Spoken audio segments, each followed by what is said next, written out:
اور وفاقی کابینہ میں شامل وزراء کو قلمدان سونپ دیے گئے۔ وزیر اعظم شہباز شریف کی 19 رکنی وفاقی کابینہ نے حلف اٹھایا اور وفاقی کابینہ کا پہلا اجلاس بھی ہوا۔ کابینہ میں شامل وزراء کو قلمدان سونپ دیے گئے ہیں۔ خواجہ آصف وزیر دفاع ہوں گے۔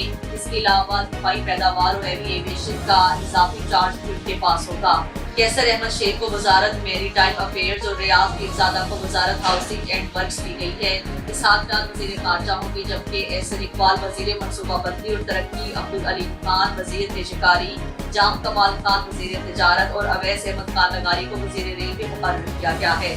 بورڈ آف انویسٹمنٹ کا اضافی چارج بھی علیم خان کے پاس ہوگا۔ عطا تڑر وزیر اطلاعات و نشریات ہوں گے۔ رانا تنویر حسین وزیر صنعت و پیداوار، خان مقبول صدیقی وزیر سائنس اینڈ ٹیکنالوجی، اعظم نذیر تاڑر وزیر قانون ہوں گے اور انہیں وزارت انسانی حقوق کا اضافی چارج بھی دیا گیا ہے۔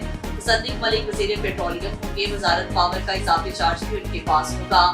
چودھری صالح حسین کو وزیر سمندر پار پاکستانیز اور انسانی ترقی تاویز کی گئی ہے، جبکہ امیر مقام سفیران کے وزیر ہوں گے اور وزارت قومی ورثہ اور ثقافت کا اضافی چارج بھی ان کے پاس ہوگا۔ محمد اورنگزیب وزیر خزانہ ہوں گے، جبکہ ریونیو کا اضافی چارج بھی ان کے پاس ہوگا۔ احمد چیمہ کو وزارت اقتصادی امور کا قلمدان سونپ دیا گیا ہے۔ اسٹیبلشمنٹ کا اضافی چارج بھی احمد چیمہ کے پاس ہوگا، جبکہ سید محسن نقوی کو وزارت داخلہ کا قلمدان تفویض کیا گیا ہے۔ تاہم وزارت انسداد منشیات کا اضافی چارج بھی ان کو دیا گیا ہے۔